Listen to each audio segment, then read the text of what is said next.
Praise lord. ఈరోజు Bible స్టడీని మనం ప్రారంభించుకుందాం. ప్రార్థనతో మొదటిగా బైబిల్ స్టడీని ప్రార్థించుకుందాం. ప్రార్థన.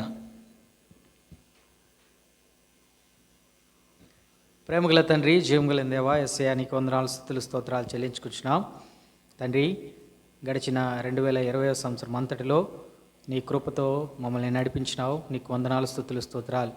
భయంకరమైన పరిస్థితులు గుండా వెళ్ళినప్పుడు నీవు సహాయం చేసి ప్రభా తండ్రి, మీ వాక్యమును ఎక్కడా మాకు తక్కువ కానీయక అన్ని విషయాల్లో ప్రభానైనా నీవు సహాయం చేసిన దాన్ని బట్టి నీకు వందనాలు.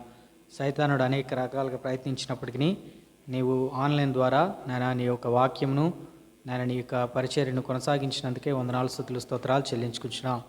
తండ్రి ప్రభా, యొక్క సంవత్సరపు మొదటి బైబిల్ స్టడీలో ప్రభా మీరు తోడై ఉండండి, సహాయం చేయండి.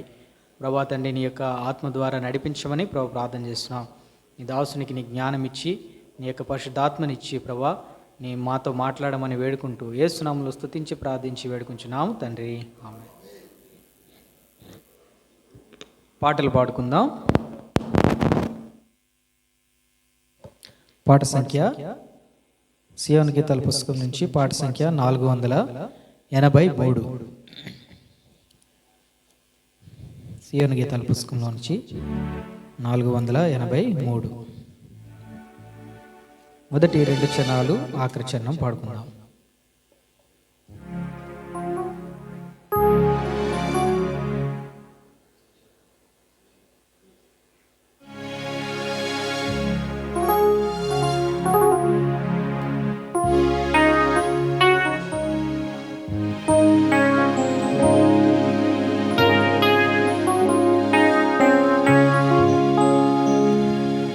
అడుగుడి మీరు మన ప్రభువిచ్చున్, తప్పక ఇచ్చున్. అడిగెడు ప్రతివాడు పొందున్. అడుగుడి మీరు మన ప్రభువిచ్చున్, తప్పక ఇచ్చున్. అడిగెడు ప్రతివాడు పొందున్. భక్తులు విశ్వాసముతో ప్రార్థించి పొందిరి. భక్తులు విశ్వాసముతో ప్రార్థించి పొందిరి. వారి జీవితములానించి చూచి, వారి జీవితములానించి చూచి నీ మేలు కొరకై ప్రార్థించి పొందు. నీ మేలు కొరకై ప్రార్థించి పొందు. అడుగుడి మీరు మన ప్రభువిచ్చున్, తప్పక ఇచ్చున్. అడుగుడి ప్రతివాడు పొందు. అడుగుడి మీరు మన ప్రభువిచ్చున్, తప్పక ఇచ్చున్. అడిగడి ప్రతివాడు పొందు. మనలో తన శక్తి కొలది అనుగ్రహించును. మనలో తన శక్తి కొలది అనుగ్రహించును. ఊహకు మించి చేయు దేవుని, ఊహకు మించి చేయు దేవుని. నీ మేలు కొరకై ప్రార్థించి పొందు. నీ మేలు కొరకై ప్రార్థించి పొందు. అడిగడి మీరు మన ప్రభువిచ్చున్, తప్పక ఇచ్చున్. అడిగడి ప్రతివాడు పొందు. అడుగుడి మీరు మన ప్రభువిచ్చున్, తప్పక ఇచ్చున్. అడిగడు ప్రతివాడు పొందు. దేవునికేదైనాను చేయునా సాధ్యమా? దేవునికి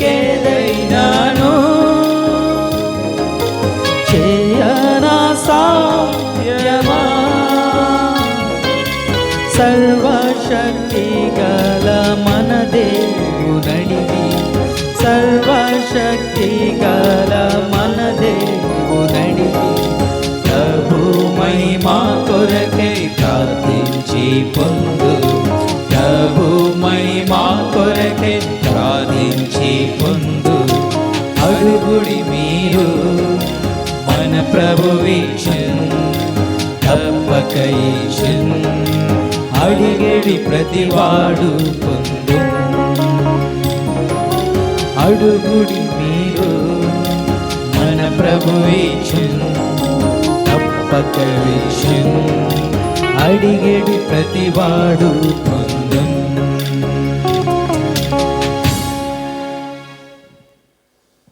మరొక పాట పాడుకుందాం. పాట సంఖ్య 505,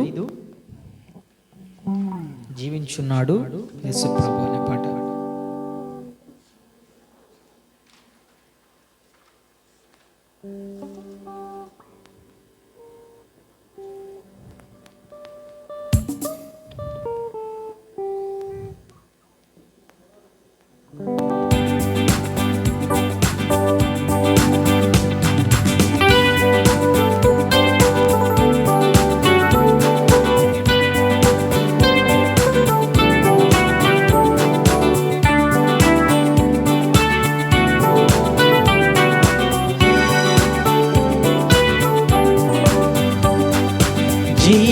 జీవించుచున్నాడు యేసు ప్రభు, నా హృదయములో నున్నాడు.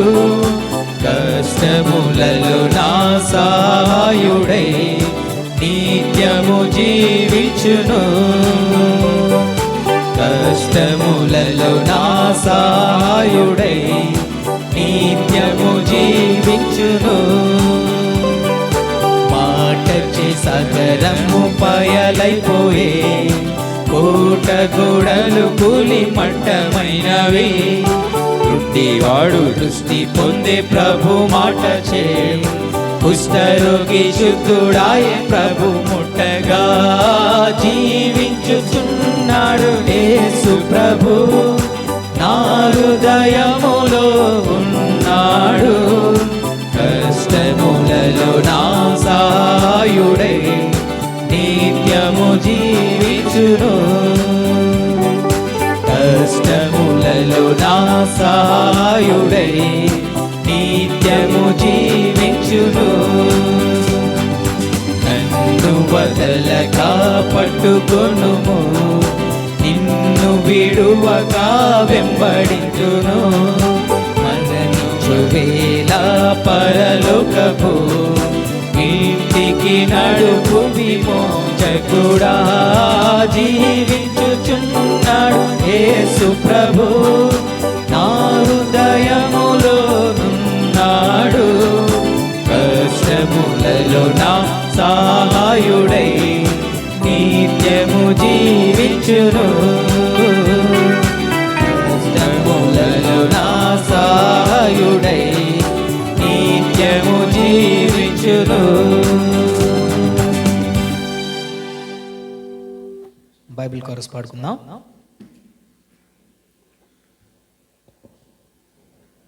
పఠింప శ్రేష్ఠ గ్రంథము బైబిల్ అనే బైబిల్ కోరస్ పాడుకుందాం.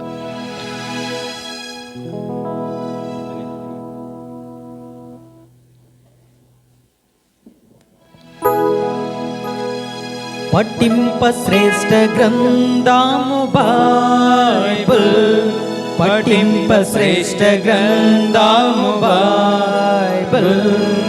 అనుదినము పఠించిన ప్రేమతోడ నడుపును, ఓ పఠింప శ్రేష్ఠ గ్రంథము Bible. The best book to read is the Bible. The best book to read is the Bible. If you read it every day, it will help you all the way. Oh, the best book to read is the Bible.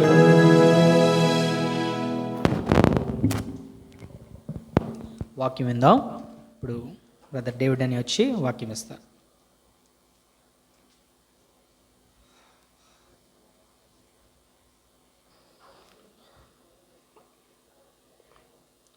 ఎస్తేరు పుస్తకం 4వ అధ్యాయం. ఎస్తేరు పుస్తకము 4వ అధ్యాయం.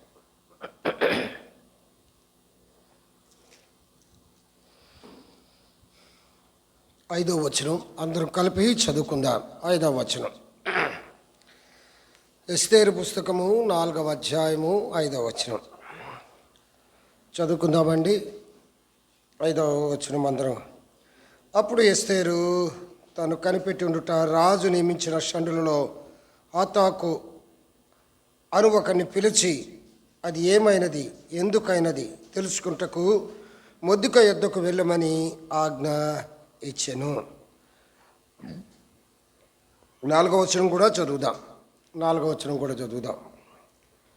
ఎస్తేరు యొక్క పనికత్తెలను ఆమె దగ్గర ఉన్న షండులను వచ్చి జరిగిన దాని ఆమెకు తెలియజేయగా రాణి గొప్ప మనోవిచారము గలదై మొర్దెకై కట్టుకుని ఉన్న గోనె పట్టును తీసివేయమని ఆజ్ఞ ఇచ్చి కట్టించుకున్నటకై అతని యొద్దకు వస్త్రములు పంపిన గాని అతడు వాటిని తీసుకొనలేదు. ప్రార్థన చేసుకుందాం. ప్రభు మనకు సహాయం చేయలాగిన ప్రార్థన చేద్దాం.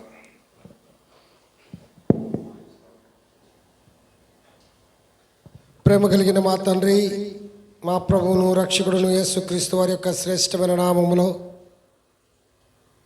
రాత్రి బైబిల్ స్టడీగా నీ దగ్గరికి రావడానికి మీరు ఇచ్చిన కృపను బట్టి నీకు వందనాలు స్తోత్రాలు. తీసుకొచ్చిన మా ప్రియ బిడ్డల బట్టి నీకు వందనాలు స్తోత్రాలు. వాక్యము నీది, ప్రజలు నీ వారు. పరిశుద్ధాత్ముడా మాతో మాట్లాడమని కోరుతున్నాం. మా మధ్య నువ్వు వాక్య దేవుడిగా ఉండి మమ్మల్ని నడిపించమని కోరుతున్నాం. ఆత్మీయమైన పాఠాలు మాకు నేర్పి పెట్టమని కోరుతున్నాం. గ్రహింపు శక్తిని మాకు దయచేయమని కోరుతున్నాం. కూర్చున్న వారందరికన్నా తెలుపులను ఒప్పుకుంటూ నీ సిలువ చాటును దాయమని కోరుకుంటూ ఆత్మీయమైన బోధ మాకు దయచేయమని కోరుకున్నాం. ఏం మాట్లాడాలో నాకైతే తెలియదు. పరిశుద్ధాత్ముడే నాకు సహాయం చేయలాగున మీరు సిద్ధపరచండి. మీరే మహిమ ఘనత ప్రభావం పొందనర్హుడు. ఉన్నతమైన సింహాసనం మీద ఆసీనుడై దూతగణములతో పరిశుద్ధుడు పరిశుద్ధుడని కొనబడుతున్నవాడా, నూతన సంవత్సరంలో మొదటి బైబిల్ క్లాసుగా మేము రాగడానికి మీరు ఇచ్చిన కృపను బట్టి నీకు వందనాలు స్తోత్రాలు. మీరే మహిమ పొందమని యేసుక్రీస్తు నామమున ప్రార్థించి వేడుకొంచున్నాం తండ్రి. ఆమేన్.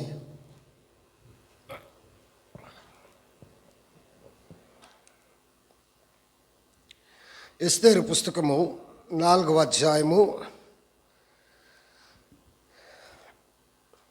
5వ వచనములో 2 ప్రశ్నలను మనం చూస్తాం. 2 ప్రశ్నలు. ఆ ప్రశ్నలు ఎస్తేరు వేస్తుంది. ఏమిటా ప్రశ్నలు అంటే, ఎస్తేరు తనకు కనిపెట్టి ఉన్న రాజు నియమించిన షండులలో హతాకు అనువాన్ని పిలిచి ఇదేమైనది ఎందుకైనది తెలుసుకొనుటకు మొర్దెకై దగ్గరికి హతాకును పంపించారు. 2 ప్రశ్నల. ఒకటి ఏమైనది, రెండవది ఎందుకైనది. ఒకటి ఏమైనది, 2 ఎందుకైనది కనుక్కోమన్నారు. రాజుగారి కోటలోనే ఉంది, రాజుగారి యొక్క అంతఃపురంలోనే ఉంది. అప్పటికే శాసనము బయటకు వచ్చేసింది. యూదులు ప్రార్థనలు చేస్తున్నారు, యూదులు గోరె పట్ట కట్టుకున్నారు, ఉపవాసం ఉన్నారు, బూడిద పోసుకున్నారు, బట్టలు సింపుకున్నారు. అసలు ఇది ఎలా వచ్చిందో ఎస్తేరుకు అర్థం కాదు. ఇది ఎలా వచ్చిందో ఎస్తేరుకు అర్థం కాలేదు. ఆ ఆజ్ఞ ప్రతిని గూర్చిన వివరణ ఆదారు నెల 13వ దినాన యూదులను ఒకే దినమును నాశనము చేయమని వచ్చిన ఆ ఆర్డర్, ఆ ఆజ్ఞ ఎలా వచ్చిందో ఎస్తేరుకు తెలీదు. ఇప్పుడు ఎస్తేరు తను కనిపెట్టుకుని ఉన్న హతాకు అనే వాణ్ణి మొర్దెకై ఎదుగు పంపిస్తుంది. 2 ప్రశ్నలతో మొర్దెకై ఆయన దగ్గరకు వచ్చాడు. ఏమైనది, ఎందుకైనది? బైబిల్లో మొట్టమొదటి ప్రశ్న ఏమిటో తెలుసా మీకు? బైబిల్లో ఉన్న మొట్టమొదటి ప్రశ్న ఇది నిజమా కదా? ప్రశ్న ఎవరిది? ప్రశ్న ఎవరు పుట్టించారు? శాటన్, సాతానుగాడు. ప్రశ్నకి సింబల్ కూడా ఎలా ఉంటుంది? ప్రశ్నకి సింబల్ కూడా అలా ఉంటుంది. ఇది నిజమా? చూడండి, ఆదికాండము 3వ అధ్యాయం. ఆదికాండము 3వ అధ్యాయం మొదటి వచనంలో, దేవుడైన యెహోవా చేసిన సమస్త భూజంతువులలో సర్పము యుక్తి గలదై ఉండను. ఇది నిజమా? సాతానుగాడు ప్రశ్న తీసుకొచ్చాడు, దేవుడు జవాబిచ్చేవాడు ఉన్నాడు. దేవుడు కూడా మనల్ని అనేకసార్లు ప్రశ్నిస్తాడు. ఆయన ప్రశ్నించడం కాదు, ఆయన కూడా మనల్ని ప్రశ్నిస్తాడు. మానవుణ్ణి దేవుడు ప్రశ్నించిన మొట్టమొదటి ప్రశ్న ఏంటో తెలుసా? బైబిల్లో మానవుణ్ణి దేవుడు ప్రశ్నించిన, దేవాది దేవుడు ప్రశ్నించిన మొట్టమొదటి ప్రశ్న ఏంటో తెలుసా? చూడండి, ఆదికాండము 3వ అధ్యాయం. ఆదికాండము 3వ అధ్యాయము 9వ వచనం. దేవుడైన యెహోవా ఆదామును పిలిచి, నీవెక్కడున్నావు? That is the question.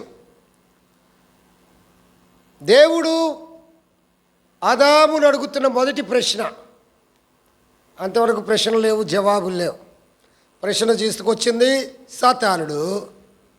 ప్రభువారు కూడా ఇప్పుడు మళ్ళీ ప్రశ్నిస్తూ, నువ్వెక్కడున్నావు? నువ్వెక్కడున్నావు? ఆదామును పిలిచి నువ్వెక్కడున్నావు? ఈ రాత్రి దేవుడు మనల్ని అడుగుతున్న ప్రశ్న, నువ్వెక్కడున్నావు?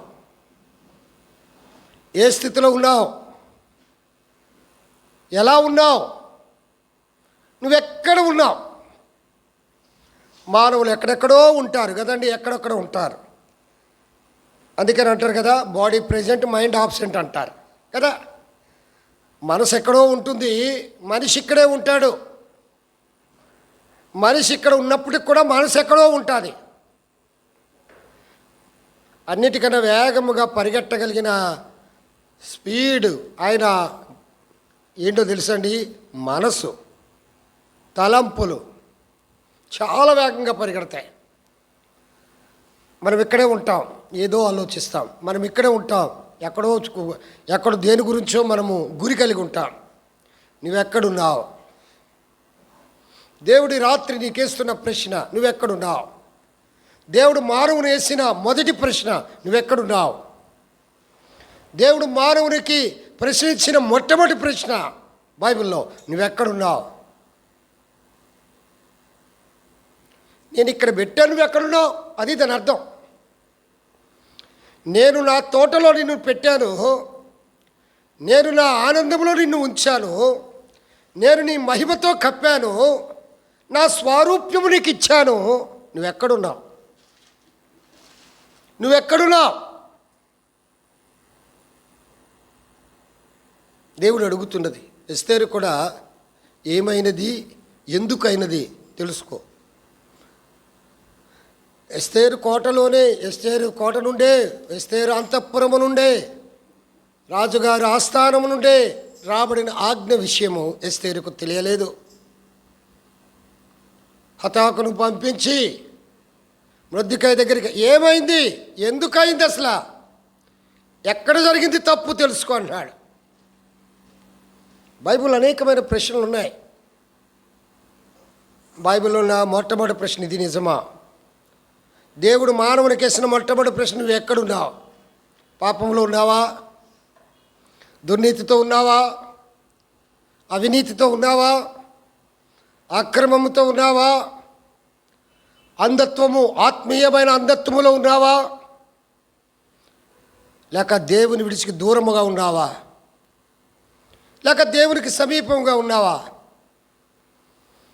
పాపములోనే ఉంటే, ఊపిలోనే చిక్కుకుంటే, సరి చేసుకోకుండా నువ్వు ప్రయత్నిస్తే, చక్కదిద్దుకోకుండా నువ్వు ఉన్నట్లయితే, దేవుడు నీకేస్తున్న ప్రశ్న, నువ్వెక్కడున్నావు?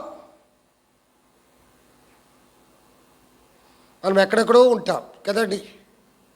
అందుకంటాడు కీర్తన గ్రంథం 1వ అధ్యాయం 1వ వచనంలో, దుష్టుల ఆలోచన చెప్పున నడవద్దు, పాపుల మార్గాన్న నిలవద్దు, అపహాసకులు కూర్చున్న చోట్ల కూర్చుండొద్దు. నడవద్దు, నిలవద్దు, కూర్చుండవద్దు. మానవుడు ఏం చేస్తాడు? నడవద్దంటే నడుస్తాడు, నిలవద్దంటే నిలుస్తాడు, కూర్చుంటే కూర్చుంటాడు. నువ్వెక్కడున్నావు? కీర్తన గ్రంథం 1వ అధ్యాయం 1వ వచనంలో ఆ ప్రశ్నకు నువ్వు ఎక్కడున్నావు అనే దానికి, నడుస్తున్నావా, నిలుస్తున్నావా, కూర్చుంటున్నావా? నువ్వెక్కడున్నావు? దేవుడు మానవునికి వేసిన రెండవ ప్రశ్నను తెలుసా? చూడండి, ఆదికాండం 3వ అధ్యాయం. ఆదికాండము 3వ అధ్యాయం 13వ వచనం చదువుతారా? అప్పుడు దేవుడైన యెహోవా స్త్రీతో, నీవు చేసినది ఏమిటి? రెండవ ప్రశ్న. దేవుడు మనుషులతో వేసిన రెండవ ప్రశ్న, నువ్వు చేసినది ఏమిటి? నువ్వు ఎక్కడున్నావు? మొదటి ప్రశ్న. స్త్రీతో ఏమన్నాడు? నువ్వు చేసినది ఏమిటి? ఇవి రెండు గంభీరమైన సత్యాలండి. మనం ఎక్కడుండాలి? దేవునితో సహవాసము కలిగి ఉండాలి. మనం ఎలా ఉండాలి? దేవుని స్వారూప్యము కలిగి ఉండాలి. మనము దేనితో ఉండాలి? దేవుని మహిమతో ఉండాలి. మనము ఎలా ఉండాలి? దేవునికి సమీపముగా ఉండాలి. కానీ మనం ఎక్కడున్నాం?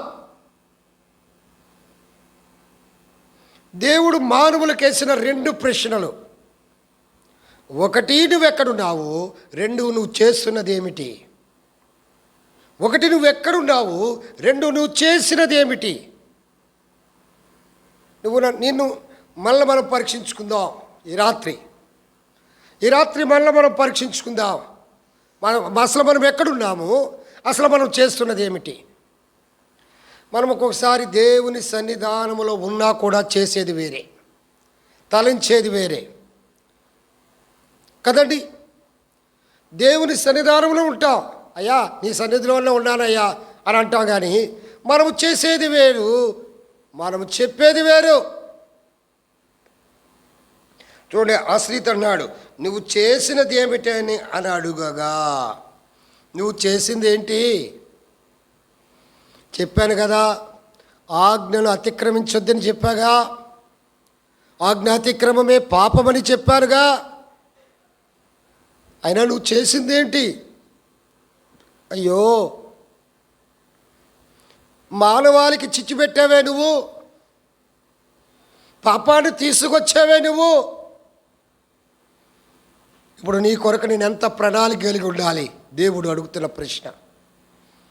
ఈ పాపం పోవాలి అంటే ఎంత ప్రణాళిక ఉండాలి? నువ్వు చేసినది ఏమిటి? నువ్వు చేసిన దాన్ని బట్టే కదా నేను మరణించవలసి వచ్చేస్తుంది. నువ్వు చేసిన దాన్ని బట్టే కదా నేను ఈ భూలోకానికి రావాల్సి వచ్చింది. నువ్వు చేసిన దాన్ని బట్టే కదా ఆ శాపాన్ని ఆశీర్వాదముగా మార్చడానికి నేను ఈ లోకానికి రావాల్సి వచ్చిందని దేవుడు నీతో మాట్లాడుతున్నాడు. నువ్వు చేసింది ఏంటి అసలు? అకాను చేసింది ఏంటి? శపితమైనది దాచుకున్నాడు. అకాను శపితమైనది దాచుకున్నాడు. అది నా గుడారంలో దాచిపెట్టానని చెప్పాడు. ఎప్పుడు? అప్పటికే ఇశ్రాయేలుకి నష్టము జరిగిపోయిన తర్వాత. అప్పుడే ఇశ్రాయేలు ఓడిపోయారు. చిన్న పట్టణమైన హాయి మీద ఓడిపోయి తిరిగి వచ్చిన తర్వాత యెహోషువ ప్రార్థన చేసినప్పుడు, బట్టలు చింపుకున్నప్పుడు, ఏమిటి ప్రభువా, ఇంత మహాపట్టణమైన యెరికో పట్టణాన్ని మేము జయించగలిగి ఉన్నాము, కానీ హాయి దగ్గర ఎందుకు ఓడిపోయాం? అకాను నువ్వు చేసినది ఏమిటి? అకాను నువ్వు చేసినది ఏమిటి? అవ్వా నువ్వు చేసినది ఏమిటి? ఎలీషా గారి దగ్గరికి నయమాను వస్తాడు కదండి, తెలుసు. ఎన్నో బహుమతులు తీసుకొచ్చాడు. ఎలీషా గారు ఆ బహుమతులను వద్దనుకున్నాడు. నాకు వద్దు, తీసుకెళ్ళిపో అన్నాడు. గెహాజీ రథం వెనక పరిగెట్టి ఆ బహుమతులను కోరుకున్నాడు. ఎలీషా ముందు నిలబడ్డాడు గెహాజీ. నిలబడినప్పుడు, ఎక్కడికి వెళ్ళావు? నువ్వు చేసినది ఏమిటి? గెహాజీ, మనం ఏమి చేస్తున్నాం? మనం ఎక్కడున్నాం? ప్రియమైన సోదరి సోదరుడా, మనం ఎక్కడున్నాం? మనం ఏమి చేస్తున్నాం? కాబట్టి ఎస్తేరు పుస్తకము 4వ అధ్యాయంలో హతాకు అనే వ్యక్తిని మొర్దెకై యొద్దకు పంపించింది. హతాకు ఏమడగాలి మొర్దెకైని? ఏమైనది, ఎందుకైనది అని తెలుసుకోవటానికి వచ్చారు. చూడండి, ఎస్తేరు పుస్తకము 4వ అధ్యాయము 6వ వచనం నేను చదువుతున్నాను, గమనించండి. హతాకు రాజగుమ్మం ఎదుటున్న పట్టణపు వీధిలో నుండి మొర్దెకై యొద్దకు పోగా వచ్చాడు. రాణి చెప్పినట్లే రాజగుమ్మము దగ్గర ఉన్న పట్టణపు వీధిలో ఉన్న మొర్దెకై యొద్దకు హతాకు వచ్చాడు. హతాకు వచ్చి ఏమన్నాడు? 7వ వచనం, ఎస్తేరు పుస్తకము 4వ అధ్యాయము 7వ వచనం. మొర్దెకై తనకు సంభవించినది అంతయు యూదుల నాశనము చేయుటకు గాను హామాను వారిని బట్టి రాజు ఖజానాకు తూసి ఇచ్చేదనని చెప్పిన సొమ్ము మొత్తము ఇంత అని అతనికి తెలిపాడు. ఏమని తెలిపాడు? అయ్యా, రాణిగారికి తెలియదేమో, ఎస్తేరుకు తెలియదేమో, ఆదారు నెల 12వ దినమున ఒకే దినమున యూదులందరినీ సంహరించాలని, యూదుల మీద పగ తీర్చుకోవాలని మన శత్రువైన హామాను రాజుగారితో ఒక పత్రిక సిద్ధపరిచి అంచెగాండ్రతో 127 సంస్థానములకు పంపించాడు. ఒకే దినమున మన వంశములని, మన జనమంతా కూడా హతమవుతారు. అర్థమైందా? ఇదిగో ఆ పత్రిక, ఇదిగో అని ఎస్తేరుకు చూపించాడు. ఎస్తేరు దగ్గర నుండి వచ్చిన హతాకు చూపించాడు. ఆ పత్రిక ఇది అని చూపించాడు. దీని కొరకై మేమందరము బట్టలు చింపుకొని, బూడిద పోసుకొని, గోనె పట్ట కట్టుకొని, ఉపవాసం ఉండి రోదనతో ప్రార్థన చేస్తున్నాం. మాకు ఒకే ఒక దిక్కున్నాడు, ఆయనే దేవుడు, సర్వోన్నతుడు, మహోన్నతుడు, ఉన్నతుడు, ప్రార్థన ఆలకించువాడు. కాబట్టి ఆ దేవుని దగ్గర కనికరము పొందడానికై, శత్రువును జయించుటకు కావలసిన శక్తి ఇమ్మని ప్రార్థన చేస్తున్నాం అని చెప్పాడు. మొదటిగా ఇంకొక సలహా కూడా హతాకు చెప్పాడు. ఇంకొక ఆజ్ఞ కూడా, ఇంకొక సలహా కూడా చెప్పాడు. చూడండి, ఎస్తేరు పుస్తకం 4వ అధ్యాయము 8వ వచనం. ఎస్తేరు పుస్తకము 4వ అధ్యాయం 8వ వచనం. వారిని సంహరించుటకై సుసానులో ఇవ్వబడిన ఆజ్ఞ ప్రతిని ఎస్తేరునకు చూపి తెలుపు అంటున్నాడు. ఇదిగో ఆ ప్రతి, ఇదిగో ఇది ఎస్తేరునకు చూపి తెలుపు. ఏమైనది, ఎందుకైనది ప్రతి చెప్పుతుంది. ఈ ప్రతి ఎస్తేరునకు చూపించి చెప్పు, ఇయ్యు ప్రతి అని హతాకిచ్చాడు. అంత మాత్రమే కాదు, ఇంకొక ఆజ్ఞ కూడా ఇచ్చాడు. ఏం చూడండి, ఆమె 8వ వచనం, ఎస్తేరు పుస్తకం 4వ అధ్యాయం 8వ వచనం మధ్య భాగం. ఆమె తన జనుల విషయమై రాజును వేడుకొని అతని సముఖమందు విన్నపము చేయుటకై అతని యొద్దకు పోవలెను. ఇప్పుడు ఎస్తేరు యొక్క సమయం వచ్చింది. ఇందు నిమిత్తమై ఎస్తేరు రాణిగా వచ్చిందేమో. ఇప్పుడు ఎస్తేరు సమయం వచ్చింది. చెప్పు ఎస్తేరు, నీ సమయం, రాణిగారు నీ సమయం వచ్చింది. ఇదిగో ఆ పత్రిక చూపించు. ఏమైనది, ఎందుకైనది అందులో రాయబడి ఉంది. అంత మాత్రమే కాదు, ఆమె అంటే ఎస్తేరు, ఆమె తన జనుల విషయమై రాజుగారిని వేడుకోమని చెప్పు. తన వంశం వారి విషయమై రాజుగారిని వేడుకోమని చెప్పు. తన యొక్క ప్రజల విషయమై రాజుగారి దగ్గర మనవి చేయమని చెప్పు. ఇందు నిమిత్తము ఎస్తేరు రాజరికానికి వచ్చిందేమో తెలియజేయి అన్నాడు. చూసారా, ఇక్కడ ఒక సత్యాన్ని మనం నేర్చుకోవాలి. ఆమె తన ఆ ప్రజల, చూడండి, ఆమె తన జనుల విషయమై 8వ వచనం మధ్య భాగంలో, ఆమె తన జనుల విషయమై రాజును వేడుకొని. మనం మన జనుల విషయమై రాజును వేడుకోవాలి. ఎవరో రాజు?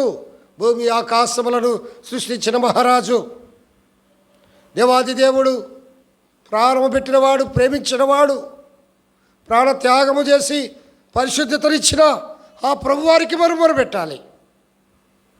ఆ ప్రభువారికి మనం మొరపెట్టాలి. ఎవరి విషయము?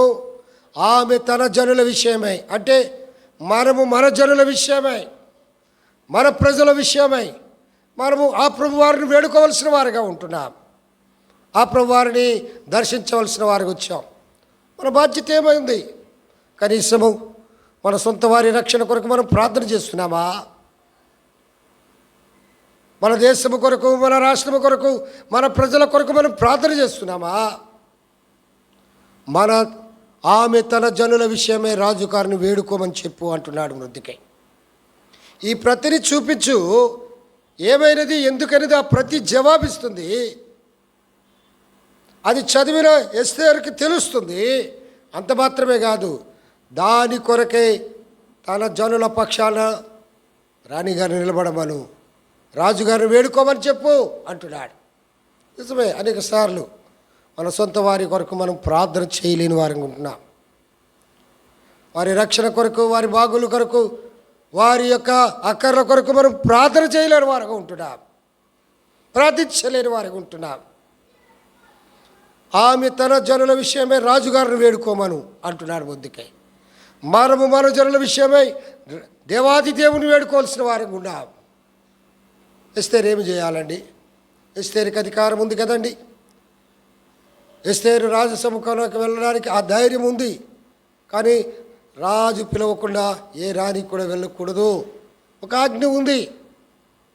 అవేమోవాలి, ఇది ఎంతసేపు నా ప్రజలకి ఇంత ఇంత ఇంత ఇంత ఘోరము అన్యాయము జరుగుతున్నప్పుడు నేను రాజు దగ్గరికి వెళ్తానలే. రాజు దగ్గరికి వెళ్ళే ముందు దేవుని సన్నిధికి వెళ్ళింది. రాజుగారి కనికరము పొందడానికి కొరకై దేవుని కనికరం మొదట పొందడానికి ఇష్టపడింది. రాజుగారికి ఆ సంగతి చెప్పే ముందు దేవుని దగ్గరగా సంగతి చెప్పింది. అందుకంటుడా ఏమంటాడు? నేను నా పనికత్తులు కూడా 3 దినములు ఉపవాసం ఉండి ప్రార్థన చేస్తాం. అది న్యాయ వ్యతిరేక్తం ఉన్నప్పుడు కూడా నేను వెళ్తాను. రాజు కనికరించాడా? సరే. దీనికి చక్కని ఉదాహరణ ఒకటి మనం చూడొచ్చు. ఏమిటో తెలుసా? నెహెమ్యా తన జీవితంలో ఆ యెరూషలేము ప్రాకారములు కూల్చబడ్డాయి, యెరూషలేము గుమ్మములు కాల్చబడ్డాయి, ప్రజలు శ్రమ పెట్టబడుతున్నారు అన్న విషయము తెలియగానే అతడు కూడా రాజుగారి సన్నిధిలోనే ఉన్నాడు. అతడు రాజులకు గిన్నె అందించేవాడు, రోజు రాజుగారి ముఖమును చూచేవాడు, రాజుగారి సముఖమును నిలిచేవాడు, రాజుగారి యొక్క భోజన పదార్థములన్నిటికీ అతడు ఆ అధిపతిగా ఉన్నాడు.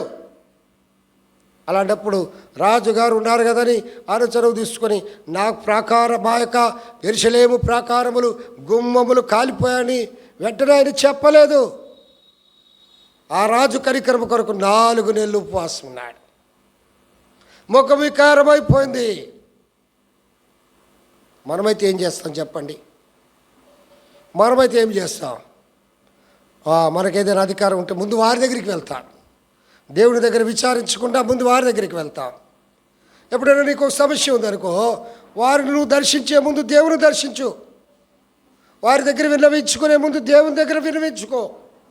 వారి దగ్గర ప్రాధేయపడే ముందు దేవుని దగ్గర ప్రాధేయపడు. నెహెమ్యా కానీ ఎస్తేరు కానీ అదే పని చేశారు. వారు వెళ్ళడానికి ఉన్నప్పటికీ కూడా మొదట దేవుని సన్నిధిలో వారు కనిపెట్టారు. దేవుని సన్నిధిలో వారు గోజాడారు. దేవుని సన్నిధిలో వారు ఉపవాసం ఉన్నారు. దేవుని సన్నిధిలో వారు ఏమి చేశారు? ప్రాధేయపడ్డారు తన ప్రజల విషయం. ఇవి నేనైతే ఏం చేస్తాను చెప్పండి. చూడండి, ఇంకో మాట చూద్దామా? ఎస్తేరు పుస్తకం 4వ అధ్యాయం. ఎస్తేరు పుస్తకము 4వ అధ్యాయము 8వ వచనం.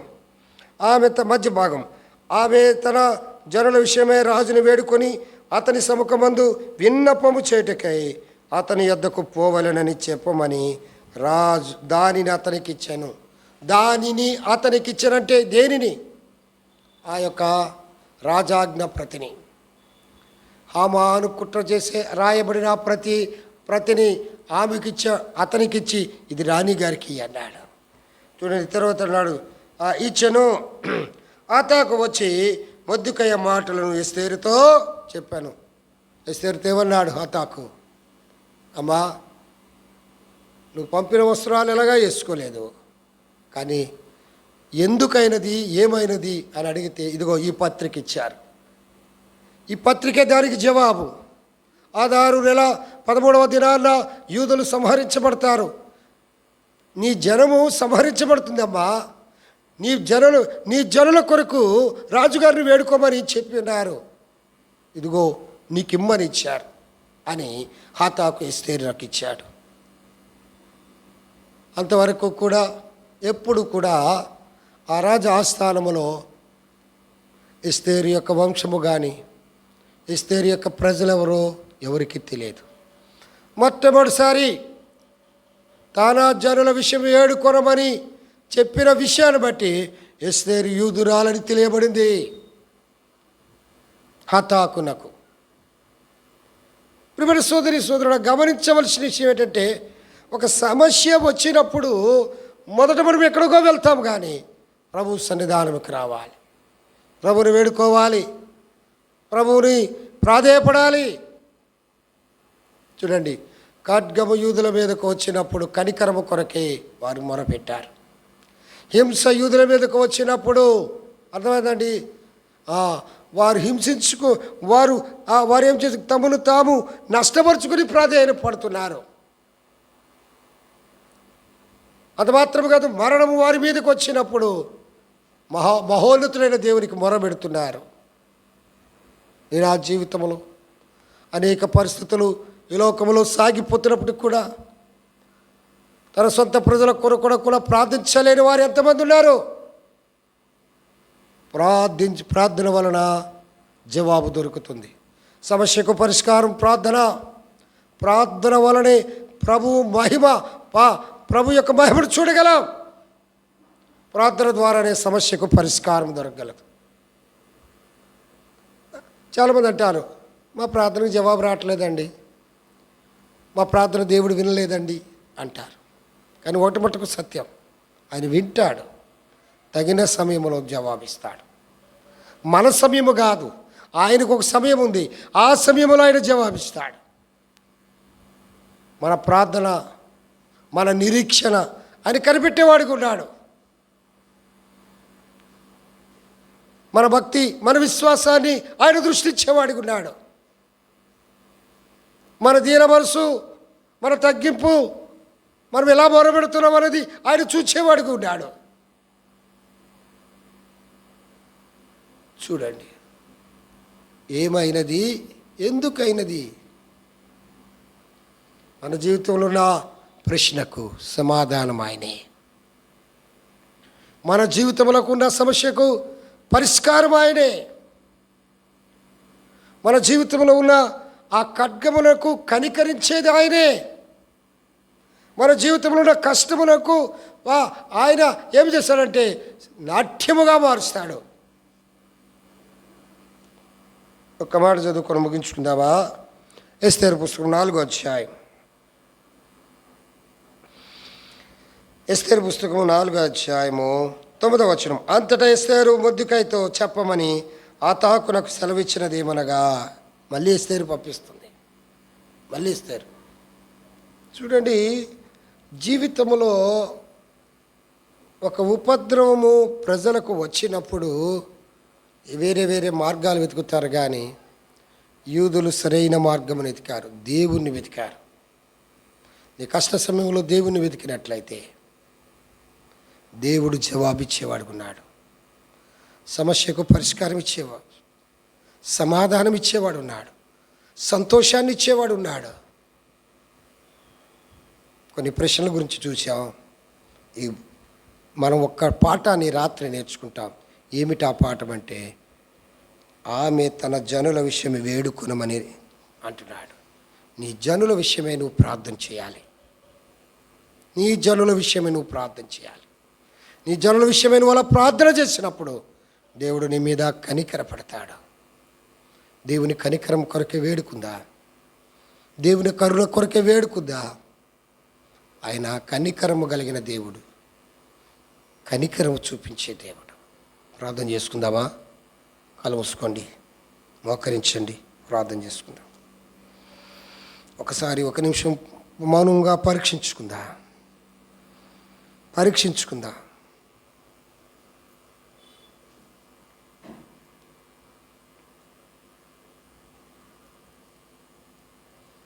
నీ జనుల విషయమే నువ్వు వేడుకుంటున్నావా?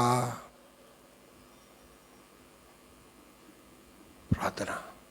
ప్రేమ కలిగిన తండ్రి, పరిశుద్ధ ప్రభువా, దయగల దేవా, మా ప్రభువును రక్షకుడైన యేసుక్రీస్తు వారి యొక్క శ్రేష్టమైన నామంలో ఈ రాత్రి